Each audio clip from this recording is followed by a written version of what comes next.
Құрметті әріптестер, бәріміз әріптеспіз, еркін сөйлесейік. Шақырғандарыңызға рахмет, мынандай жақсы таныстыруларыңызға рахмет. Мәулен Сағатханұлының бастамасымен осындай әдемі жоба іске асып жатыр екен. Пікірлес, замандас, ниеттес азаматтардың бір жақсы ортасы деп ойлаймын. Өзімді де осы ортаға ортақ, сіздермен біргемін деп есептеймін. Бізде енді өзімізді сарапшы ретінде таныстырамыз көп жағдайда. Сондықтан өзімізде ойланамыз, сарапшы деген кім, қандай болу керек. Сарапшы ретінде әр жерге шақырады, пікір сұрайды, көп сөйлеуге тура келеді. Ашық болу керек, ол да қазіргі жағдайда сән емес, кәдімгі біздің таңдаған бағытымыздың ажырамас бір бөлігі, міндеттеуге де болады. Алдымен қазақша сөйлейміз, түсінікті ғой барлығына, ешкім түсінбей отырмасын, өте маңызды. Жақсы ма? Егер бір нәрсені аудару керек болса, оны да айтайық. Маған қазақша сөйлеген ыңғайлырақ, бірақ қажет болса, орысша да айтуға болады. Онда жоспарымыз шамамен 1 сағат 10 минутта аяқтау. Мен бір 30 минуттай слайдтарымды көрсетіп, кейбір нәрселерді айтайын. Содан кейін сұрақ жауапқа көшеміз. Келістік қой. Мына тақырыпты маған ұсынды. Енді әдетте бір жерге сөйлеуге шақырған кезде тақырып ұсынса, яғни сол тақырып сол ортаға қызық деген сөз. Сондықтан мен өзім өзгертем, басқа тақырып ұсынам деген жоқпын. Жақсы, онда сарапшының бақта сөйлеу шеберлігі делді. Онда осы бағытта әңгімелесіп көрейік. Жаңа таныстырып жатыр дегенмен де бізге, мен енді жаңа айтты, көп жобалар жасалады. Шынымды айтсам, көптің алдына шығып, өзімді былай кең насихаттап, жаңағы медиаға, немесе соңғы жылдары жаңа медиалардың ықпалы күшейіп жатыр, әлеуметтік желілер, өзімді соншалықты ыңғайлы сезінбеймін. Мынандай үлкен сурет көрсетуді, не болмаса әр жерде жүргенімді суретке түсіріп салуды, анда бардым, мында бардым, бір бәлен жерде сөйледім деген сияқты. Бірақ қазір өзімді өзім сындыруға тырысып жатырмын. Өйткені басқаша болмайды. Егер біз осы саланы таңдасақ, қоғамға керек, көпшілікке керек жобалар жасаймыз десек, онда бізге ашық болу, өзімізді көрсете білу өте маңызды. Бір жағынан жасап жатқан жұмысымыздың, айтып жүрген кейбір ұстанымдарымыздың, пікіріміздің қоғамға ортаға сіңімді болу үшін, өтімді болу үшін, одан кейін кез келген сарапшының бәрібір оппоненттері болады. Сіз өйткені бір пікір айтасыз, егер ол шында да бір ұстаным болатын болса, онда ол ұстанымға қарсы ұстаным болады. Сондықтан сол өзіңіздің ұстанымыңызды, позицияңызды қорғау үшін, алға қарай жылжыту үшін өте белсенді позиция, өте белсенді өзіңді көрсете білу міндет. Сондықтан осындай форматқа көшіп жатырмыз. Қазір жиі видеоды түсіреміз, пост шығаруға тырысамыз. Бұл өте маңызды. Жаңа айтып жатыр, кім біз деп. Мен бірінші кезекте өзімді кәсіпкер ретінде таныстырған дұрыс көремін. Өйткені саналы түрде осы бағытқа 10 жыл бұрын келдім. О баста, бірақ жаңа айтқандай, негізгі мамандығым таңдаған, және саналы түрде таңдаған мамандығым халықаралық қатынастар болатын. Бірінші, екінші курста саясаттану факультетінде оқыдым, кейін халықаралық қатынастарға ауыстым, ол да өзімнің таңдауым болды. Оқу бітірген кезде 2 жол ашылды. Біреуі дипломатия, сыртқы істер министрлігіне шақыру алдым, екіншісі журналистика, хабар агенттігіне шақыру алдым. Студент кезде біз Сорос қорының жасаған дебат бағдарламасының өте белсенді қатысушысы болдық. Соның ішінде қазақ тілді пікірсайыс орталығының үйлестіруші ретінде мен жұмыс істей бастадым 3-ші курстан бастап. Шамамен 5-ші курсқа келген кезде біз хабар агенттігімен город будущего және азамат деген бағдарламаларды шығардық. Мүмкін естеріңізде бар шығар, телевизиялық пікірсайыс. Хабармен сондай ортақ жұмыс болғаннан кейін олар оқу бітірген кезде бірден ұсыныс берді. Журналистика әрине өте қызық бағыт, көп адаммен кездесесің, сапарлары бар, оның үстіне техникамен байланысты. Сонымен көп ойланбастан соны таңдап, кездейсоқ өйткені енді жоспарда жоқ, халықаралық қатынастар мамандығы болса да, сол журналистикаға кеттік. Хабарда халықаралық шолушы болдым, одан кейін сарапшы болдым, кәсіпкерлік бағытындағы бизнес хабарлар жүргізіп жүрдім. Бірақ сол хабарға келген күннің өзінде ерте ме кеш пе бәрібір кәсіпкерлікке келетінімді сол кезден бастап білдім. Сол себепті хабарда 1 жыл ғана жұмыс істеп, одан кейін MBA оқығым келді. Сөйтіп Мәскеудегі, енді ол кезде бізге ең жақыны және қолжетімдісі бұл Ресейдің Академия народного хозяйства при правительстве РФ деген болған. Ол кезде қазір РАКСтың бір бөлігі, мемлекеттік қызмет академиясының бір бөлігі. Соның бизнес мектебінің стратегиялық менеджмент бойынша MBA бағдарламасына бардым. 2 жыл сол бағдарламада оқып бітірдім. Оқып жүріп, хабардың Мәскеудегі тілшісі ретінде жұмыс істедім. Екеуін қатар істедім.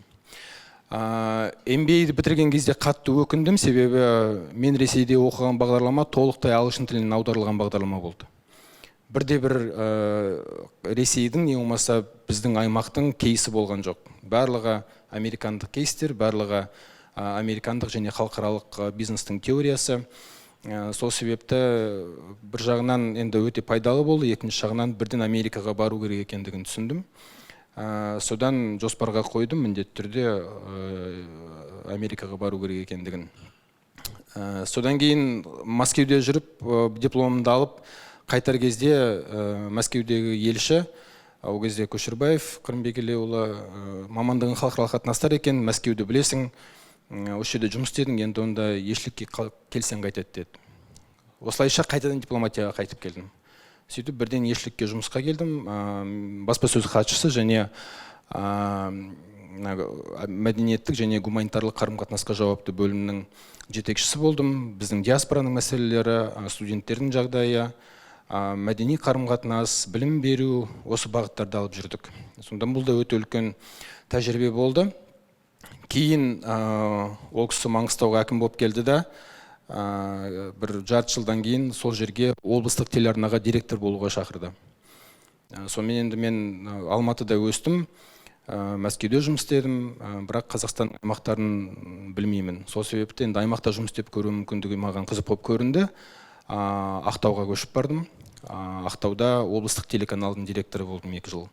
Бұл да өте үлкен жақсы тәжірибе. Ал енді ол телеканалдағы тәжірибе бір жағынан журналистика, бір жағынан бизнес, өйткені компания басқарасың. Және екінші жағынан тағы да әлеуметтік саясат, оған да қатысың бар. Ойда тағы да Америка тұр. Содан 2009 жылы өтініш айтып, сұранып, неге Америкаға кетіп қалдым. Жарты жыл алғашқы тілді көтеру керек болды, кейін сол өтініштерімді беріп, жолым болып, сол жылы біз ОБСЕ-ге төраға болдық 2010 жылы. Қазақстанға деген қызығушылық жоғары. Сонымен Гарвард университетінде Weatherhead Center for International Affairs деген бар. Соның Fellows Program деген өте жақсы программасы бар. Солар қабылдады. Оның бір жақсы жері Гарвард университетінің барлық мүмкіндіктерінен жол ашылады. Кез келген мектептің, кез келген курсына емін-еркін кіре аласың. Ешкім саған жоқ дей алмайды. Кез келген авторды, кез келген профессорды шақыра аласың, осыған келуге міндетті. Біздің группада кемінде 10 жыл тәжірибесі бар. Кәсіпкерлікте, одан кейін мемлекеттік қызметте, әскери қызметте, дипломатияда әртүрлі тәжірибедегі адамдар. Корея премьер-министрінің кеңесшісі, Нигерия президентінің пресс-секретария, Германияның елшісі, 2 американдық полковник, осындай өте қызық топ болды. Сондықтан осындай программалар көп, оларға да назар аудару керек. Өйткені барған сайын, жаңағы 2 жыл, 3 жыл сайын мүмкіндігінше оқып, қарап, өздеріңізге қызық бағыттардағы бағдарламаларды тауып, ішіне кіруге әбден мүмкіндік бар. Қазірде ондай программалар өте көп. Мен негізінен Кеннеди мектебіндегі өзіме қызық бағыттағы программалар таңдап, сонымен айланыстым. Сосын сол ойымдағы кәсіпкерлікке қарай бұруға тырыстым. Бұның барлығы не үшін айтып жатырмын? Біз сарапшы ретінде шын мәнінде ұстанымымыз және пікіріміз болу үшін белгілі бір бағыт таңдауымыз керек. Өйткені барлығын білетін сарапшы жоқ. Қалай болғанда да сарапшы ретінде біз белгілі бір бағыт таңдап, соған маманданамыз. Өзімізге қызық, өзімізге түсінікті және өзіміздің негізгі жұмыс бағытымыз ретінде таңдауға тұрарлық. соны жасай жүріп, сол бағытта экспертизаны көбірек жинайсыз. Өйткені сізге бөлісу үшін, пікір айту үшін, сарапшы ретінде өзіңіздің құныңызды, бағаңызды өсіру үшін бәрібір қалай болғанда да бір саланы кішкене тереңірек қазу керек. Менің таңдаған салам кәсіпкерлік пен технология және осы білім беру, осы топ жерде. Білім беруге келген себебіміз, біз қай салада болмасын, не жасағымыз келсе де, адами капитал қалыптаспай ешқайда бара алмаймыз. Біздің экономикадағы, саясаттағы, кез келген басқа саладағы үлкен амбицияларымыз, мемлекет ретінде, қоғам ретінде, егер сол салаға келіп, жұмыс істейтін, ол идеяларды, ол жоспарларды іске асыратын адам болмаса, бірде-бір бағытта алға жылжу мүмкін емес. Соның ішінде жаңағы оқып жүрген кезде қараған материалдарымыздың бәрі соны растады. Сонымен, сол кезде маған өте жақсы қатты ұнаған идеялардың бірі бұл мынау әлеуметтік кәсіпкерлік идеясы. Яғни, шын мәнінде пайдалы, болашағы бар әлеуметтік идеялар мен жобаларды кәсіпкерлікпен байланыстыру арқылы, олар өздері қаржыландыратындай бағытқа түсіру. Social entrepreneurship дейді, социальное предпринимательство. Соңғы уақытта оған деген сән кішкене басылды, бірақ бір кездерде өте сондай бір модный тренд ретінде көп айтылып жүретін. Бірақ дегенмен де бұл естуімше сіздердің араларыңызда НПО-дан келген адамдар бар. Мен де НПО-да бастағанмын, үкіметтік емес ұйымдарда. Сол НПО-лар үшін де өте маңызды үлкен бағыт. Кез келген НПО мүмкіндігінше өзін-өзі асырай білу керек. Фандрейзинг өте күшті, әрине, ол да үлкен ғылым, бірақ менің ойымша әрбір НПО-ның өзін-өзі асырайтын, өзін-өзі қаржыландыратын идеялар мен жобалар болуы тиіс. Сондықтан осы әлеуметтік кәсіпкерлікке келдік. 2011 жылы біз толықтай, біз деп сөйлеймін, өйткені қасымда жігіттер бар, достарым бар, командамыз, өзімнің бастамаммен 2011 жылы Білім Медиа Груп деген компанияны құрдық. Бірінші күннен бастап бізде топтың екі қанаты болды. Біреуі таза коммерциялық бағыт, оның ішінде EdTech, ол кезде ол әлі EdTech деп аталған жоқ. Қазір оны Education Technology дейді, EdTech деген бөлек аббревиатура бар, бөлек индустрия. Ол кезде ол білім саласын ақпараттандыру деп аталды. Информатизация образования. Ешкім жоқ, нарық жоқ, ешқандай индустрия жоқ, біз соны жаңадан бастап жасай бастадық. Бірақ сол бірінші күннен бастап бірден қоғамдық қор құрдық. Өйткені өзім НПО-дан шыққаннан кейін оның не екендігін жақсы білем, түсінем. Және білім беру саласында міндетті түрде кейбір бастамалар, кейбір идеялар коммерциялық емес бағытта, қоғамдық бағытта даму керек екені ол анық. Онсыз болмайды. Сонымен осы жаңағы бір ортақ ұйым, бірақ екі қанаты, біреуі коммерциялық емес, сол жұмыс басталды. Содан бері талай үлкен жобалар іске асырылды, мынаның ішінде кейбіреуін ғана көрсеттік. Ұлттық аударма бюросы бұл қоғамдық қор. Менің ойымша Қазақстан үшін, қазақ ортасы үшін аударма ауадай қажет қызмет, оны дамыту керек, оның мектебін қалыптастыру керек, оның технологиясы мен әдістемесін қалыптастыру керек. Сондықтан осы біз аударма бағытында өте көп жұмыс істейміз. Википедия жасалды, Google аудармашыға қазақ тілі қосылды, TED секілді платформалар қазақ тіліне аударылып жасалды, 100 оқулық аударылып таратылды. Білім Foundation деген қор, бұның негізгі мақсаты балалардың арасындағы менталды саулықты күшейту және балалардың арасындағы суицидтің алдын алу жобасы. Бұл да енді біз өз еркімізбен емес, жасауға тура келген бастама. Абай мектептері деген жоба біз бір мектеп саласындағы мемлекеттік жекеменшік әріптестік негізінде ауыл мектептерін алып, оларды модернизация жасап өзіміз басқарамыз. Білімленд онлайн мектеп деген бұл осы EdTech форматындағы Қазақстандағы және Орта Азиядағы ең үлкен сервистер. Соңғы біздің үлкен идеямыз және бастамамыз бұл Курсераны қазақ тіліне аудару. Қазір Қазақстандағы 25 университет Курсераға осы жобаның арқасында кіріп жатыр.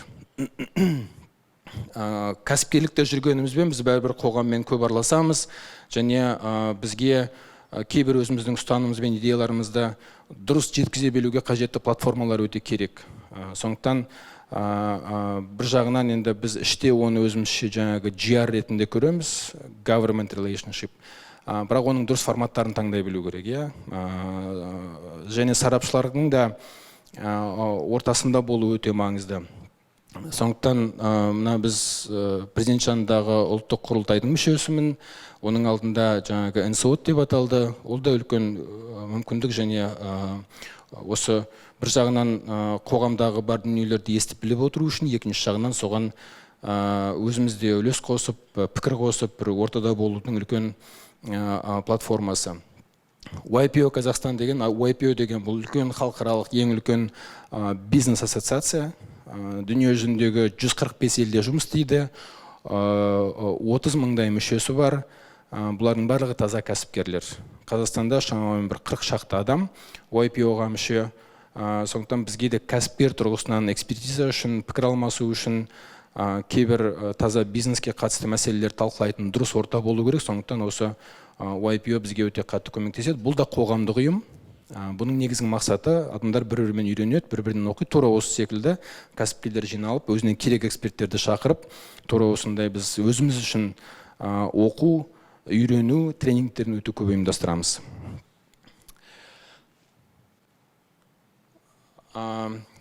Кейбір мәселелер, не нәрсе маңызды? Жаңа бастадық, медиамен жұмыс істеу, одан кейін ашық болу және әсіресе әлеуметтік желілерде болу, бұл мүлде ешқандай сән емес, кәдімгідей қажеттілік және біздің күнделікті жұмысымыздың маңызды ажырамас бөлігі. Сондықтан бұны күнделікті жұмыстың графигіне салу керек. Күн сайынғы жұмысымыздың кемінде 1 сағат, 1,5 сағаты медиаға арналады. Ол журналист мені тауып алып маған сұрақ қойған кезде емес, жаңағы немесе осындай бір жаңа шараға жинаған кезде емес. Күнделікті уақыттың бір бөлігі міндетті түрде медиамен жұмыс істеуге, пікірімді жеткізуге, жаңағы қазіргі медиада өзімнің бір арнамды кеңейтуге арналуы қажет. Тағы бір рет айтам, ол маған өте қатты ұнамайды. Ол өте көп уақыт алады. Мен ойымша ол уақыт одан әлдеқайда тиімді жұмсалуы мүмкін. Содан кейін енді әр адам тағы да бір өзінің психикалық конституциясы бар ғой. Мен экстраверт емеспін. Маған жаңа шығып сөйлеу көп ұнай бермейді. Бірақ ұнасын, ұнамасын, ол қазіргі біздің таңдаған жұмысымыздың, одан кейін кәсіпте болсын, сарапшылықта болсын жүргеннен кейін бұл міндетті. Сондықтан өте маңызды. Сарапшы, бұл көп жағдайда біз сарапшылыққа келген кезде ең маңыздысы біз үшін экспертиза, аналитика, мазмұн деп ойлаймыз. Бірақ шын мәнінде кез келген сарапшы үшін жұмысының 80% бұл пиар. Сыртқа қалай шығамыз, өзімізді қалай таныстырамыз, не айтамыз, ойымыздағы нәрсені қалай жеткіземіз, оны қалай қорғаймыз. Сол себепті сарапшы бірінші кезекте медиа тұлға екендігін әрбір сарапшы өзі үшін менің ойымша нақты білуі керек. Жеке бренд және кез келген сарапшы бұл медиа продукт, медиа өнім. Бұл да өте маңызды.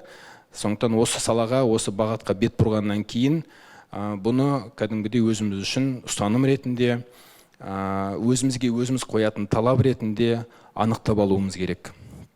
Не маңызды?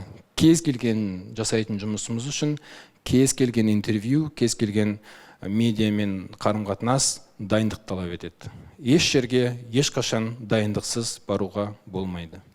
Кез келген қателік, әрбір жасалған өзімізге өзіміз кейде қиянат жасаймыз, дайындалмай барамыз. Енді мен өзім тәжірибеммен айтып тұрмын.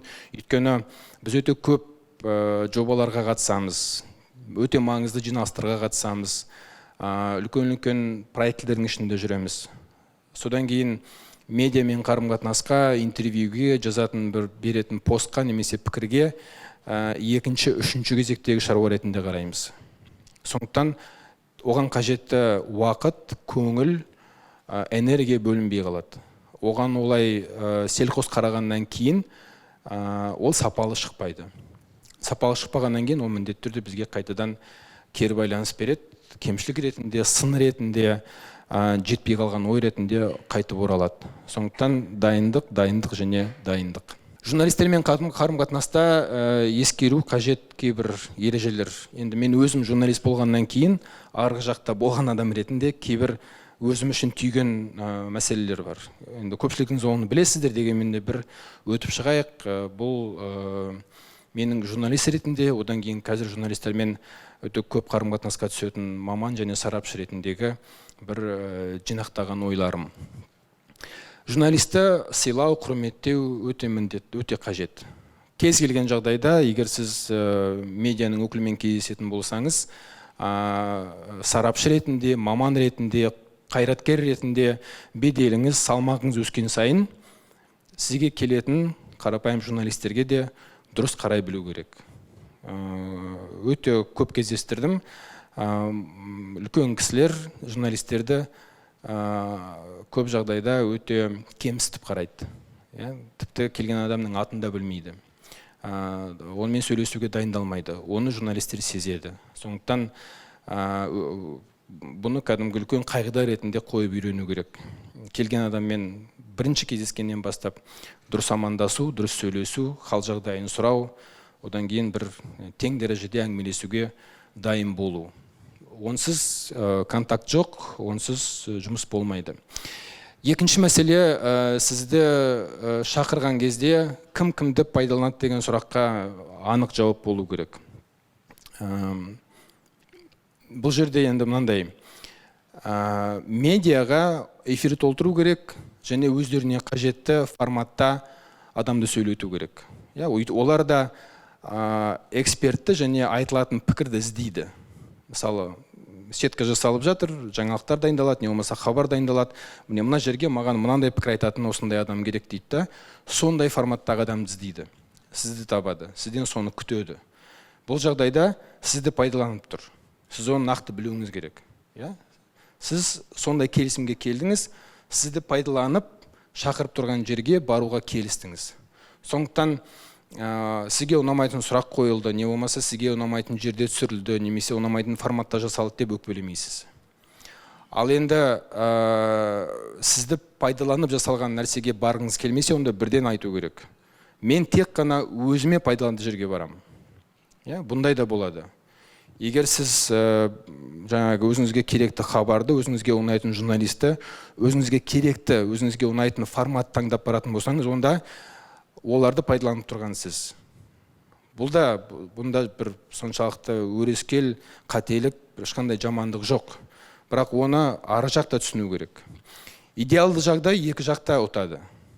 Сізде пайдалысыз, сізде өзіңіздің пайдаңызды біліп бардыңыз. Бұл қайдан шықты? Кейде бізді бір ток-шоуға салып жібереді. Болады, шақырады, қоймайды, келіңізші. Барасың, содан кейін жаңағы 15 адамның біреуі болып отырасың, 2 сағат уақытың кетті, 2 сөйлем сөз айттың, ол сөзді ешкім естіген жоқ, бәрі зая кетті. Сізді пайдаланды. Бірақ қаншама уақытыңыз, энергияңыз, күшіңіз босқа кетті. Өте бір сондай ыңғайсыз, өзіңді ойлайсың, неге келдім мен? Қаншама шаруам қалды. Бұл уақытта әлдеқайда тиімді пайдалануға болар еді деп. Кейбір адамдарға ұнауы мүмкін ол, форматқа да байланысты. Әр адам өзінің форматын да білу керек. Сондықтан бұл жерде кез келген медиамен қарым-қатынаста мүмкіндігінше win-win жасауға тырысу керек. Оларға да пайдалы, сізге де пайдалы. Екі жақ келісу керек. Бір жақ тым қатты ұтылса, ол сезіледі.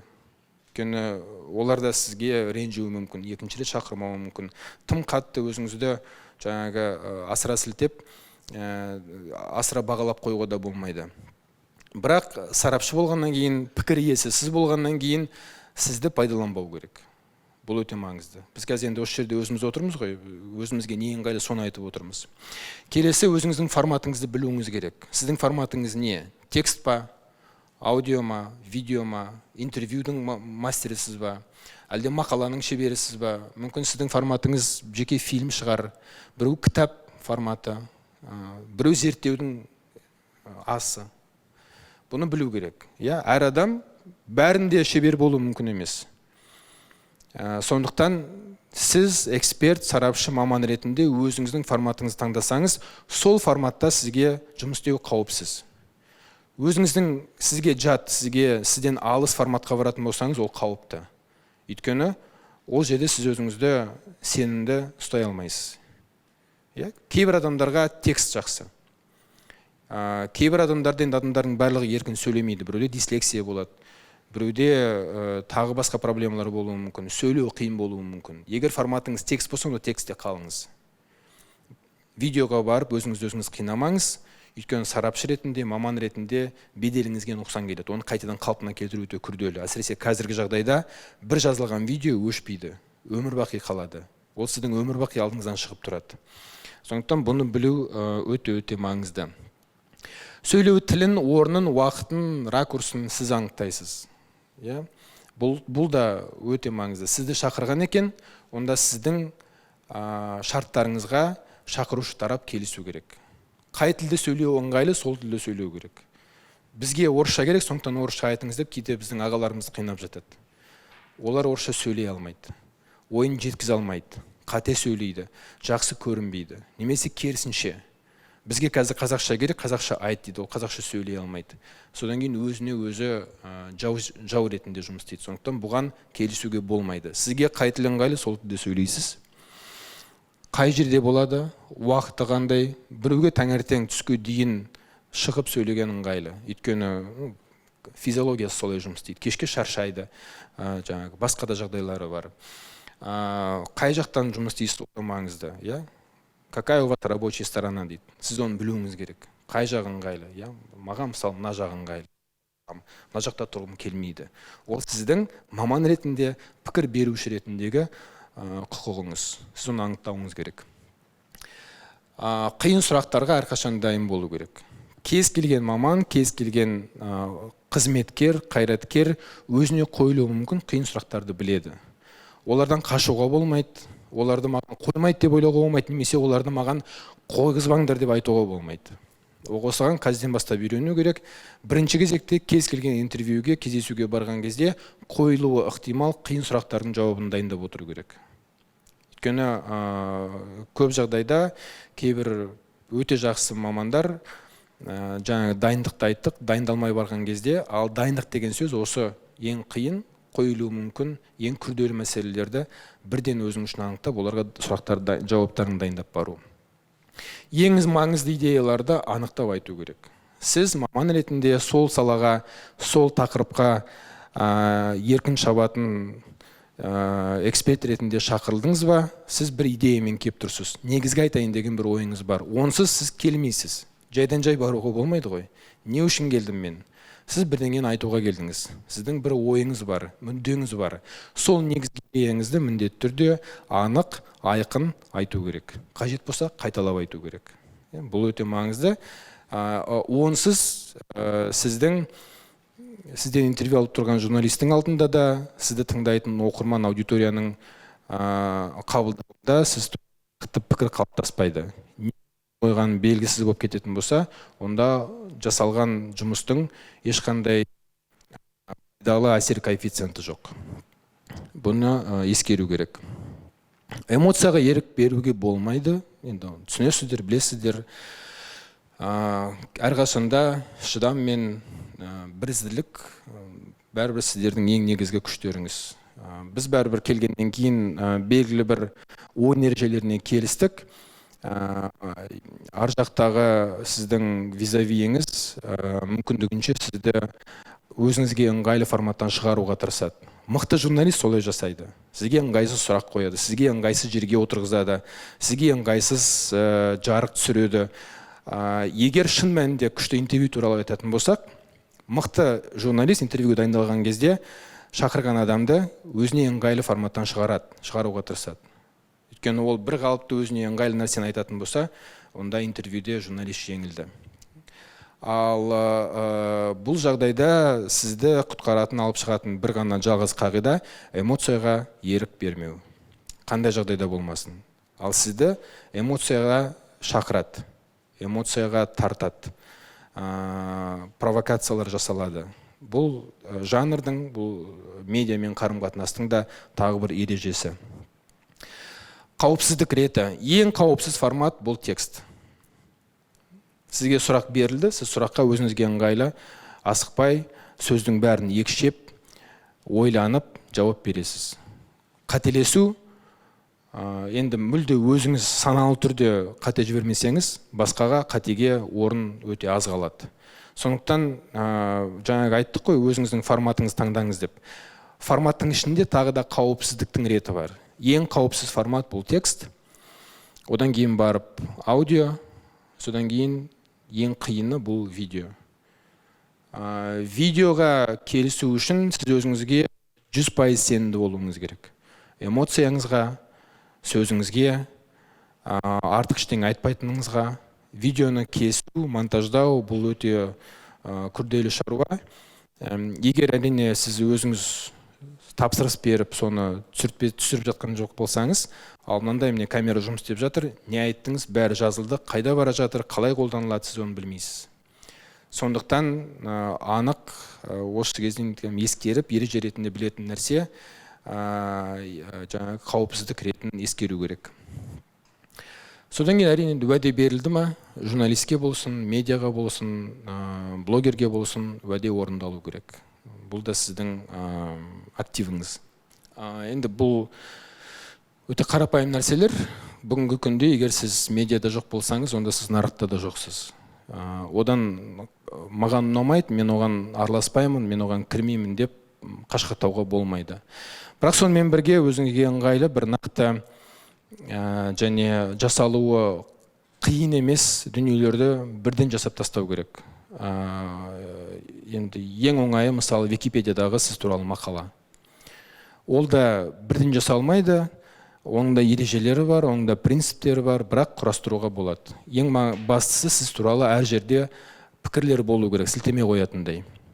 5-6 мақала шықса, сіздің атыңыз тұрған, не болмаса 2-3 жерде интервью берсеңіз, соның өзі жеткілікті. Мақала құрастыруға болады. Википедияның ең күшті жері неде? Бұл іздестіру жүйелерінде, поисковый система, міндетті түрде ең жоғары шығатын, міндетті түрде алғашқы үштікте тұратын бұл Википедия. Сондықтан сізді маман ретінде адам іздегенде, атыңызды жазған кезде бірінші кезекте шығатыны сол Википедия. Сондықтан бұл өте маңызды ресурс. Сіз туралы, сіз жұмыс істейтін ұйым туралы, компанияңыз туралы, жобаңыз туралы Википедияда жақсы сапалы мақала құрастыру, жазу бұл міндетті түрде жасалатын нәрсе. Келесі LinkedIn. Маман ретінде, эксперт ретінде барлығымыз өзімізді таныстыратын, өзімізді әріптестерімізге паш ететін орта бұл LinkedIn. LinkedInде ағылшынша, орысша, қажет болса қазақша сіз туралы жақсы мақала болу керек. Ол ешкім араласпайтын, ешкім сілтеме сұрамайтын, сіз өзіңіз туралы не айтқыңыз келеді, соны жазуға болатын өте жақсы орта. LinkedIn'дегі өзіңіздің төңірегіңіздегі қауымдастықты күшейтуге тырысу керек. Неғұрлым көп адам сізді білсе, неғұрлым көп адам сізге эндорсмент жасаса, яғни сізді эксперт ретінде таныса, қай саладағы эксперт екеніңізді сіз өзіңіз айтасыз. Менің салам халықаралық қатынастар, экономика, медицина деген сияқты. Соған сізге, мына адамның медицинадағы маман екендігін растаймын деп адам сізге дауыс береді. Сондай сізге дауыс беретін, сізге пікір айтатын адамдардың санын көбейту керек. Өйткені сырттан сіз туралы пікір қалыптастырған кезде бірінші кезекте кіріп іздейтін жер бұл онлайн. Сіздің досыңызға, сіздің басшыңызға қазір ешкім телефон соқпайды. Бірінші кезекте іздейтіні онлайн. Бұл кісі онлайнда бар ма, жоқ па? Бұл кісі қай жерде қандай пікір айтты? Бұл кісінің жасаған қандай нақты жобалары, жұмыстары бар, жазған мақалалары бар. Сондықтан соны есте сақтау керек. Келесі нәрсе, медиаға шыққан екенбіз, қарым-қатынасқа түскен екенбіз, әр сәтте мақсатымыз айқын болу керек. Интервьюге бара жатырмыз ба, не үшін бара жатырмыз? Бірінші сұрақ өзіңе қойылатын. Мен бұл интервьюдің аяғында қандай нәтижеге келгім келеді? Мынандай бір ойым, немесе мынандай бір жобам туралы айтылу керек. Олар сізді пайдаланып жатыр, бірақ сіз де пайдалануға бара жатсыз ғой. Эфирге шығасыз, хабарға бара жатырсыз. Не болмаса бір блогермен сөйлесесіз. Соның ішіне сіз өзіңізге пайдалы не нәрсе енгізуге міндеттісіз. Соны айқын өзіңізге кәдімгі мақсат ретінде қоя білу керек. Сол мақсатпен бару керек. Ондай мақсат болмаса, онда бүкіл жасалған жұмыс зая кетуі мүмкін. Аудитория айқын болу керек. Біз бәріне бірдей жағуға және бәріне бірдей ұнауға міндетті емеспіз, ол мүмкін емес. Бірақ сізді оқитын, сізді түсінетін, сізге жанашыр бір орта бар. Олар кім? Қай тілде сөйлейді? жасы қандай, не нәрсені олар ұнатады, сол аудиторияны қалыптастыра білу керек. Өйткені хейтерлер де болады, қалай болғанда да. Сізге қарсы сөйлейтін, сізді түсінбейтін, сізді қабылдамайтын, сол хейтерлерге сізге қарсы тұруға көмектесетін бірінші кезектегі дүние ол сіздің жанашырларыңыз. Сол жанашырларды қалай қалыптастырамыз? Ол сіздің негізгі аудиторияңыз. Сондықтан сол басты аудиторияны анықтап алу және сол аудиторияға мақсат түрде жұмыстай білу, жұмыс істей білу өте маңызды. Сондықтан аудиторияңызды білуге міндеттісіз. Ол бизнесте де тура сондай. Әрбір сервис өзінің кім үшін, кімге жұмыс істейтіндігін білмесе, онда бәрін жоғалтады. Кез келген қызмет бәріне арналуы мүмкін емес. Оның бір сегменті бар. Кейбір қызмет ауқатты адамдарға, кейбір қызмет керісінше қолжетімділікке арналған, кейбір қызмет белгілі бір географиялық ортаға арналған. Сол сияқты сарапшылардың да пікірі белгілі бір аудиторияға арналады. Бұны анық білу керек. Кейбіреулер шешім қабылдайтын ортаға ғана жұмыс істейді. Ол да саналы шешім. Менің аудиториям Ақорда. Ондай адамдар да бар. Менің аудиториям депутаттар. Не болмаса, жоқ, мен оларды мүдделемін, мен оларға қарсы жұмыс істеймін. Менің аудиториям оппозициялық пікірдегі орта. Соған қарай кетем. Бұның барлығы әрбір сарапшының, маманның саналы түрде қабылдайтын шешімі. Бірақ бұл процесті өз бетімен жіберуге болмайды. Бірінші кезекте әр сарапшы, әрбір маман өзінің кім екендігін және кім үшін жұмыс істейтіндігін білуі тиіс. Өте маңызды бұл. Хейтке дайын болу керек айттық, онсыз болмайды.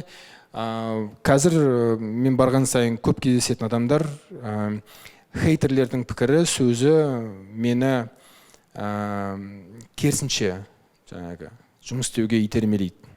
Қазақша бір онша жақсы емес, қоздырады дейді. Хейтерлердің болғаны, олардың сөзі маған қуат береді, маған күш береді дейді. Сондай форматқа келіп жатыр. Басқаша болмайды. Өйткені ол әрине өте қиын. Сіз туралы жаман сөз айтады, жаман пікір айтады. Кейбір өзіңіз айтқыңыз келмейтін өзіңіз туралы дүниелерді сізге бетіңізге айтады. Мынандайсың, ондайсың, мынауың бұлай, мынауың солай деп. Оны қабылдау, оған көнігу және үйренісіп кету өте қиын. Бірақ жұмыс істеу ортасының сондай ережесі, онсыз мүмкін емес. Мазмұн беретін контентіңіз өте сапалы болуы тиіс, дайындықпен жанасатын мәселе. Біз сарапшы болғаннан кейін әрине бізден күтетіні бірінші кезекте бұл мазмұн, контент. Не алып бара жатыр, қандай ой бара жатырмыз. Бір нәрсені қайталап айтуға қайта-қайта барған сайын ол қиын әрине, бірақ қайта-қайта бір нәрсені қайталап айтатын мамандар бар. Қай жерге барса да бір нәрсені айта беретін. Бір-екі тыңдалғаннан кейін бітті, шаршайды адамдар. Басқа айтатыны жоқ. Бұл өте жаман. Қайталамау керек. Сондықтан сарапшының күші эксперт ретінде, маман ретінде, мазмұнмен жұмыс істейтін адам ретінде сонда деп ойлаймын мен. Ауқымы кең болу керек, кругозор мүмкіндігінше әр жерге кезлеген тақырыпқа ортаға қызықты бір тосын қызық ойлар, идеялар, фактілер, кейстер алып келіп айту керек. Ал ол дайындық талап етеді. Дайындалмасаңыз, ол нәрсе аспаннан түспейді. Эксперименттерден қорқудың керегі жоқ. Қазір барған сайын форматтар көбейіп жатыр, түрлі платформалар бар. Сондықтан трендте болу үшін бәріміз енді жаспыз ғой.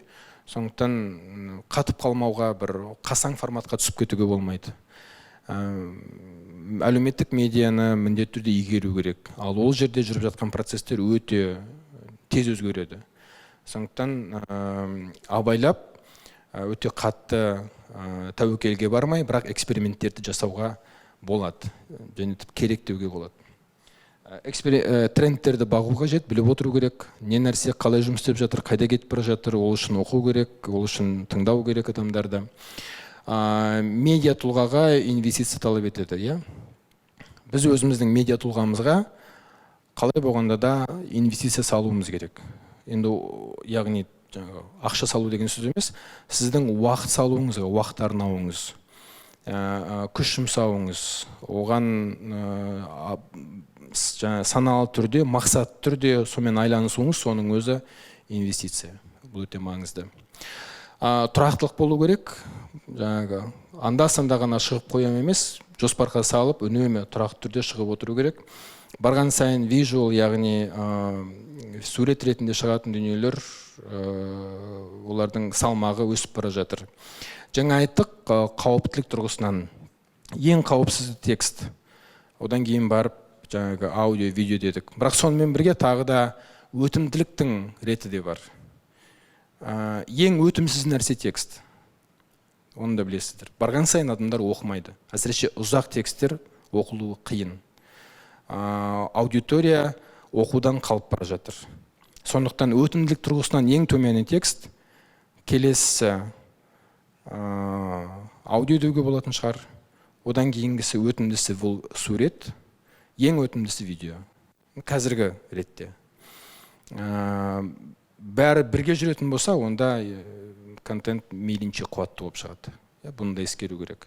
Сондықтан бұл жерде бір-біріне кішкене қарама-қайшылық бар. Ең қауіптісі видео десек, сонымен бірге ең өтімдісі де видео. Бұл жерде соны ескере отырып жұмыс істеу керек.